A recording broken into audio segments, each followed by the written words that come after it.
Good morning, everybody. I'm running a few minutes late, and it's Arla's fault. Just to be honest, it's all her fault. Normally is most things, most of the problems in my life. I can just put them on Arla Christie, but it's okay. I'll get by. Exodus chapter 21. Now these are the judgments which you shall set before them.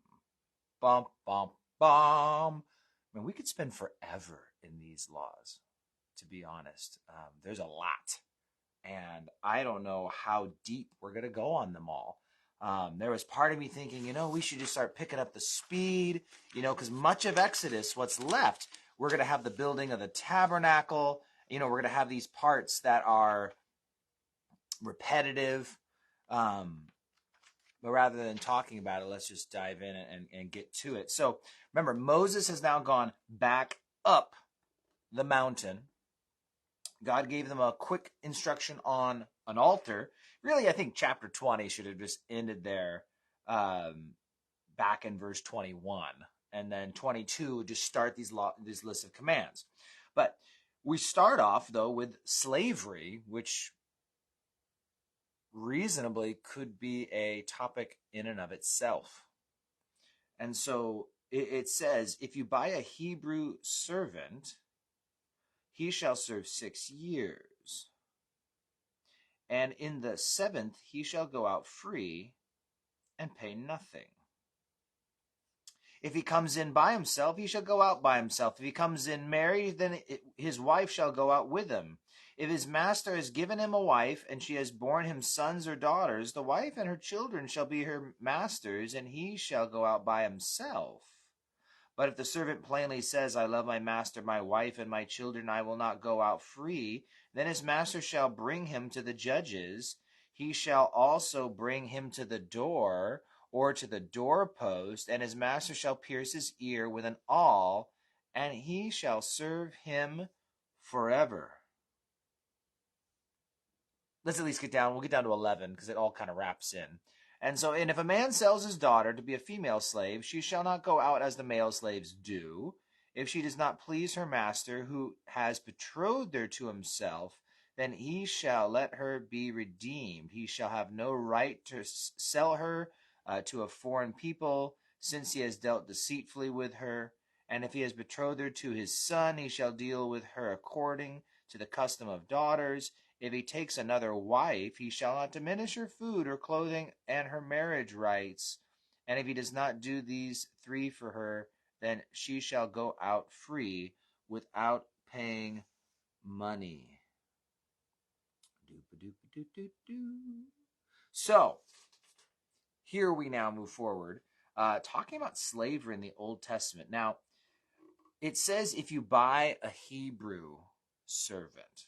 So this is talking about Jewish slaves, and a cross-reference I have is Leviticus 25:39. I'm going to flip over there really quick, because it says, if any one of your brethren who dwells with you becomes poor and sells himself to you, you should not compel him to serve as a slave. And as a hired servant and as a sojourner, he shall be with you. So these are laws that get clarified more and more as time goes by. Do me a favor.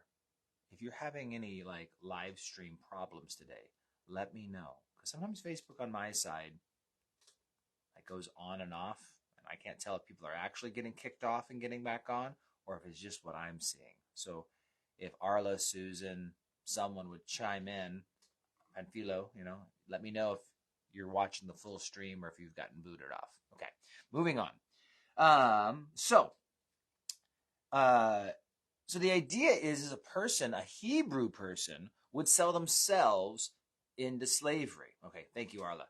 And they would do this if they were poor. They've lost all their money. They can't afford food. They can't afford... We need this back in America again. Let me think about that in a second. Now, it's worth noting, too, that at this period of time, there were also regular slaves, like slavery slaves that we're all kind of familiar with. Yes, slavery in the Roman world and even pre-Rome at this time, it was different than slavery in America. The hard part as Americans, most of us are Americans who watch this, not everyone who does though. We're used to growing up hearing stories about slavery in America. And so then when we read about slavery in the Bible, that's the imagery and really the paradigm that we bring with us, this thought process of what it looks like and what it must be like. But at the end of the day, that's not the way it was back then. Primarily, now there were outsiders who were slaves, and they were like slaves, and the Jewish people could buy them. And they were supposed to be, there's more than just this chapter. That's the hard part. I'm trying to teach this chapter, but there's a few places where we can read about it. They were to be treated well. In fact, I don't know off the top of my head where the verse is, but I know specifically the Bible actually says that if a slave is fleeing their master because of the master's treatment, you are not to return the slave. That's the idea. If people were really being that mistreated, they'd run off, and the command of God was don't return them. If their masters are that bad, don't return them. So it was just very different back then. And primarily what it was it wasn't so much slavery as it was like an indentured servitude. You sold yourself into the system, and you were cared for, provided for. Now, here's the idea, is if you and your wife came together, you would start your 7 years together, and you'd be released together. And it talks about, well, what if he provides a wife? The wife is the master's. Well, here's kind of the idea.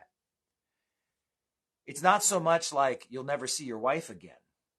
The idea is that no, she sold herself into 7 years. You sold yourself into 7 years, but you're on year 7, and she's still on year 3.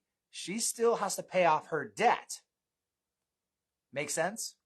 So the idea, and you had kids during that time. You now have 2 kids because you've been married for 2 years or however it works out. But the idea is that no, the idea was that a woman who had children, the children came with the mom. So they would be slaves under the mom, not like the 2-year-olds doing a whole lot. But the idea is that they're a package deal, mom and kids, and then the husband. And so, yeah, if you got in there and then she came in the next year, you guys had 2 years, you get out. She has a year left she has to serve. So I think in short, I've just summarized this idea of the slavery system was much different. And even over here, the slaves talks about a female slave and this idea of pleasing the person, giving it to the son. The idea kind of was like purchasing a concubine, which was a thing back then. And you paid a bride price for them. So there was a price paid, and she would come in. And so, again, a lot of this stuff was working around the culture that was there and really providing protection, where it talks about that, you couldn't, if you paid for a woman as a concubine, you paid the bride price, and she came in and became part of your family. You weren't able to diminish her food, her clothing, her marriage rights. She had a right to children, and you couldn't just offhand her and no longer give her marriage rights to producing offspring. So all this was meant to protect people and to make it so that people did not get discarded and were left uncared for. But the big thing in here we look at is this idea in verse 5 and 6. If the servant plainly says, I love my master, my wife and my children, I will not go out free, then his master shall bring him to the judges, and he shall also bring him to the door and to the doorpost, and his master shall pierce his ear with an awl, and he shall serve him forever. Psalm chapter 40, verse 6, speaking of the Messiah. Wait, did I get the right one here? Maybe I didn't have the right one. That is sacrifice and offering you did not desire. But yes, sacrifice and offering you did not desire. My ears you have opened. Burnt offering and sin offering you do not require. So here's the thing. I delight to do your will, oh my God. Your law is written within my heart. So my ears you have opened gets quoted later on, speaking of the Messiah. And the idea there is opened. It's not like you made me hear better. It's actually that you physically have put a hole in my ear.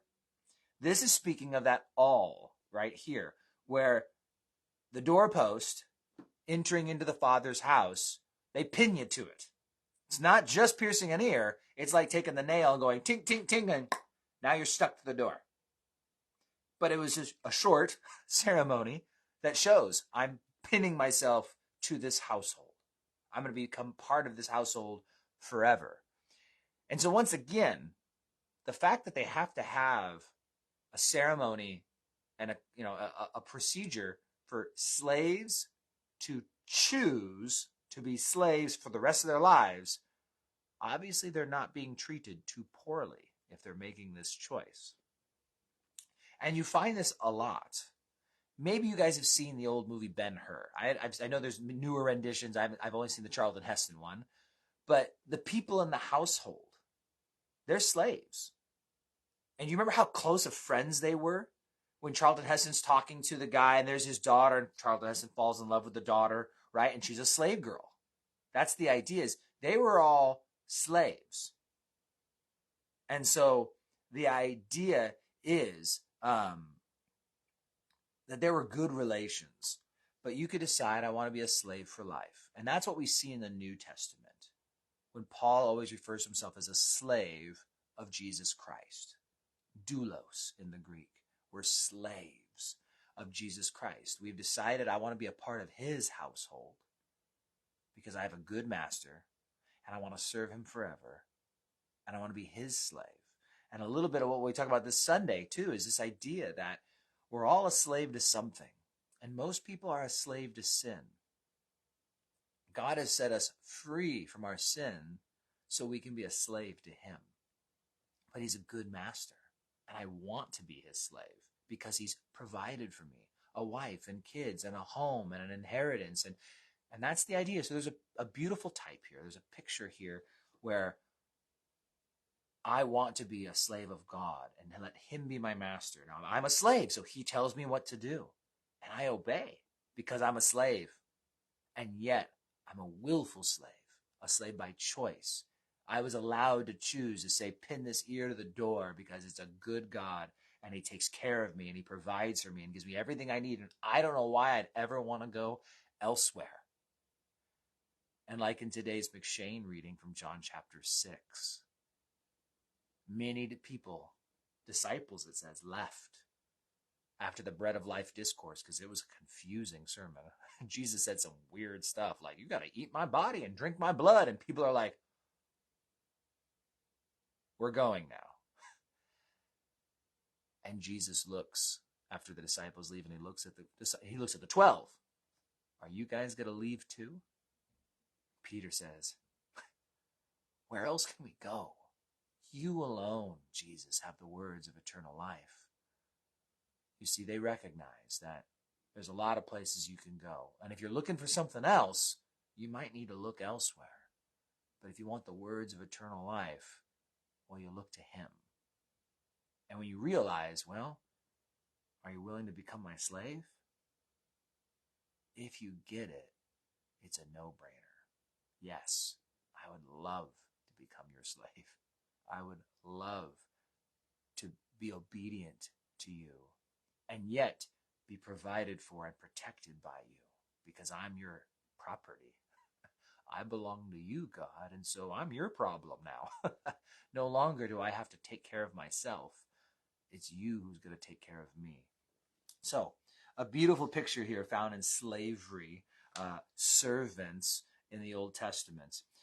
There'll be a lot more coming up, but that's one of the, I think, the best as far as application. Hopefully some of these other ones about animals and rights and properties, we'll move through them and just try and make sure they make sense, but we'll probably start covering some ground in a much faster rate. Last but not least, before I lose all of you, today's Friday, so I'll be back on Monday. I'm just making the call. Last time I asked everyone their feelings. Now I'm just going to go for it. I'm going to move back to 7:30. I know that might not work for a couple of you, and I'm sorry. But it's pretty much the same people watching now at 6:45 as used to be watching at 7:30. And at the end of the day, I found the one person that it conflicted with their schedule the most was me. And so, yeah, I've just noticed that this is cutting into 45 minutes. I thought, I'll just do the video and I'll get back to my reading and my time and stuff. And I find that No, I've just been doing 45 minutes less of my own stuff. And so it's like, now I need that time. And so I would encourage all of you the same, is that your morning time is precious. And if you have a weird schedule, right, you're on a different schedule. Some people always get worried when I say morning time and they work nights or they have insomnia or whatever it may be. I'm just saying, you know you. But I know when I set aside my time for God. And it should be the most exclusive, precious, and well-guarded time of your day. Because if that is the time where you work on your relationship with the Lord, it comes before your spouse. It comes before your kids. It comes before your job. Now, you might need to make changes so that you can wake up earlier so that you have plenty of time to care for your spouse, your kids, and your job. But don't let other things get in the way. So this is me saying, I realized this was kind of getting in the way. So 7:30 on Monday, I'll be back here like normal. And otherwise, I will see you guys around. Yeah, that is all. Make it to church on Sunday. Your church needs you wherever you happen to go. God bless you guys. Take care.